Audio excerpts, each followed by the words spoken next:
ನಮಸ್ಕಾರ. ಸುಗುಣಾಜಿನ್ ಯೂಟ್ಯೂಬ್ ಚಾನಲ್ಗೆ ಸ್ವಾಗತ. ನಾನು ನಿಮ್ಮ ಪ್ರೀತಿಯ ಸುಗುಣ. ಯಾರೆಲ್ಲ ನನ್ನ ಚಾನಲನ್ನು ಸಬ್ಸ್ಕ್ರೈಬ್ ಮಾಡ್ಕೊಂಡು ವಿಡಿಯೋ ನೋಡ್ತೀರೋ ಅವರೆಲ್ಲರಿಗೂ ಕೂಡ ಥ್ಯಾಂಕ್ ಯು. ಹಾಗೆಯೇ ಯಾರೆಲ್ಲ ನನ್ನ ಚಾನಲನ್ನು ಸಬ್ಸ್ಕ್ರೈಬ್ ಮಾಡಿದೆ ವಿಡಿಯೋ ನೋಡ್ತಿದ್ದೋ ಪ್ಲೀಸ್ ಸಬ್ಸ್ಕ್ರೈಬ್ ಮಾಡ್ಕೊಳ್ಳಿ. ಇವತ್ತೊಂದು ನಾನು ಹೆಲ್ದಿಯಾದಂಥ ರೆಸಿಪಿಯೊಂದಿಗೆ ಬಂದಿದ್ದೇನೆ. ಹೌದು, ಇದನ್ನು ನೀವು ಚಪಾತಿ ಜೊತೆ ಆಗಿರ್ಬೋದು ಅಥವಾ ವೈಟ್ ರೈಸ್ ಜೊತೆ ಸೈಡ್ ಡಿಶ್ ಆಗಿ ಕೂಡ ನೀವು ಇದನ್ನು ಬಳಸ್ಬೋದು. ತುಂಬಾ ಟೇಸ್ಟಿಯಾಗಿರುತ್ತೆ. ತುಂಬ ಹೆಲ್ದಿಯಾಗಿರುವಂತಹ ಆರೋಗ್ಯಕರವಾದಂತಹ ನುಗ್ಗೆ ಸೊಪ್ಪಿನ ಚಟ್ನಿಯನ್ನು ಮಾಡಿ ತೋರಿಸ್ತಾ ಇದ್ದೇನೆ. ನೀವು ಕೂಡ ಮನೆಯಲ್ಲೇ ಟ್ರೈ ಮಾಡಿ ಹೇಗಾಯಿತು ಅಂತ ಕಮೆಂಟ್ನಲ್ಲಿ ತಿಳಿಸಿ. ಇಷ್ಟವಾದರೆ ಫ್ಯಾಮಿಲಿ ಫ್ರೆಂಡ್ಸ್ಗೆ ಶೇರ್ ಮಾಡಿ. ಹಾಗಾದರೆ ನುಗ್ಗೆ ಸೊಪ್ಪಿನ ಚಟ್ನಿ ಮಾಡಲಿಕ್ಕೆ ಏನೇನು ಇಂಗ್ರೀಡಿಯೆಂಟ್ಸ್ ಬೇಕು ನೋಡ್ಕೊಂಡು ಬರೋಣ ಬನ್ನಿ.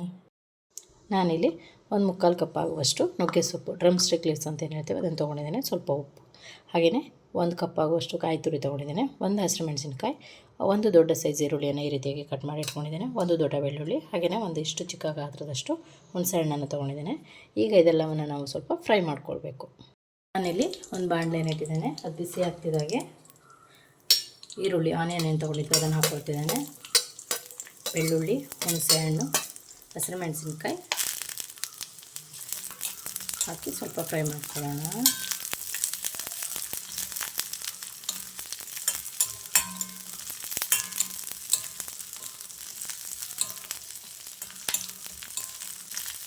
ತುಂಬ ಒಳ್ಳೆಯದು ನುಗ್ಗೆ ಸೊಪ್ಪು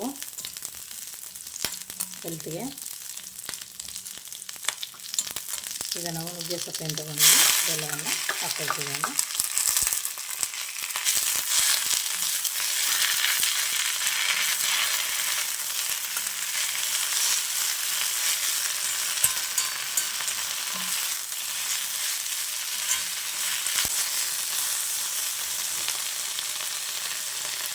ನಾನು ಇದಕ್ಕೆ ಸ್ವಲ್ಪ ಉಪ್ಪನ್ನು ಆ್ಯಡ್ ಮಾಡ್ತಿದ್ದೇನೆ. ಚೆನ್ನಾಗಿ ಫ್ರೈ ಮಾಡ್ಕೊಳ್ಬೇಕು.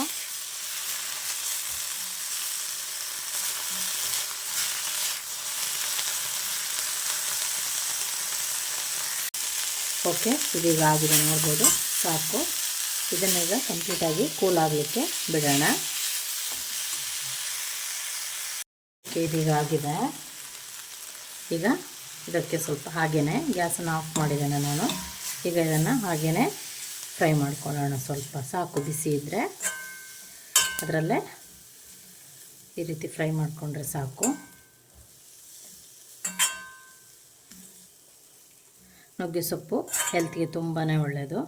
ಇದರಲ್ಲಿ ಇಮ್ಯುನಿಟಿ ಪವರನ್ನು ಹೆಚ್ಚಿಸುವಂಥ ಶಕ್ತಿ ಇದೆ. ಹಾಗೆಯೇ ಇದು ರಕ್ತಹೀನತೆಯನ್ನು ಕಡಿಮೆ ಮಾಡುತ್ತೆ ಮತ್ತು ಡೈಜೆಷನ್ಗೆ ತುಂಬ ಒಳ್ಳೆಯದು. ಮತ್ತು ಬ್ರೆಸ್ಟ್ ಫೀಡಿಂಗ್ ಮಾಡುವಂಥ ಮದರ್ಸ್ಗೆ ಇದು ತುಂಬ ಒಳ್ಳೆಯದು. ಮತ್ತು ಶುಗರ್ ಕಂಟ್ರೋಲ್ಗೆ ಬರುತ್ತೆ ಇದನ್ನು ಸೇವಿಸೋದ್ರಿಂದ.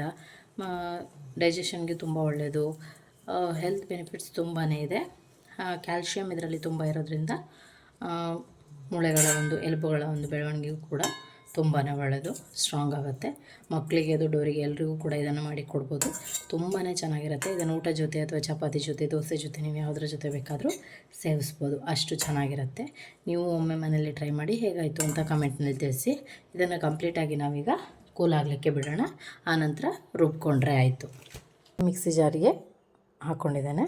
ಇದನ್ನೀಗ ಚೆನ್ನಾಗಿ ಗ್ರೈಂಡ್ ಮಾಡ್ಕೊಂಡು ಬಂದರೆ ಆಯಿತು. ಓಕೆ, ನಾನು ಈ ರೀತಿಯಾಗಿ ಗ್ರೈಂಡ್ ಮಾಡ್ಕೊಂಡಿದ್ದೇನೆ. ಈಗ ಇದನ್ನು ಒಂದು ಬೌಲ್ಗೆ ಶಿಫ್ಟ್ ಮಾಡ್ಕೊಳ್ಳೋಣ.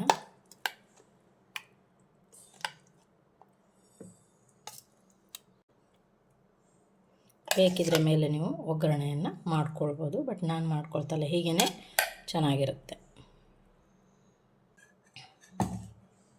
ಹೆಲ್ದಿ ಆ್ಯಂಡ್ ಟೇಸ್ಟಿಯಾದಂತಹ ನುಗ್ಗೆ ಸೊಪ್ಪಿನ ಚಟ್ನಿ ರೆಡಿಯಾಗಿದೆ. ನೀವು ಕೂಡ ಮನೆಯಲ್ಲೇ ಟ್ರೈ ಮಾಡಿ ಹೇಗಾಗಿದೆ ಅಂತ ಕಮೆಂಟ್ನಲ್ಲಿ ತಿಳಿಸಿ. ವಿಡಿಯೋವನ್ನು ನೋಡಿದ್ದಕ್ಕಾಗಿ ಧನ್ಯವಾದಗಳು. ಇನ್ನೊಂದು ಹೊಸ ರೆಸಿಪಿಯೊಂದಿಗೆ ನಿಮ್ಮನ್ನು ಭೇಟಿ ಆಗ್ತೇನೆ.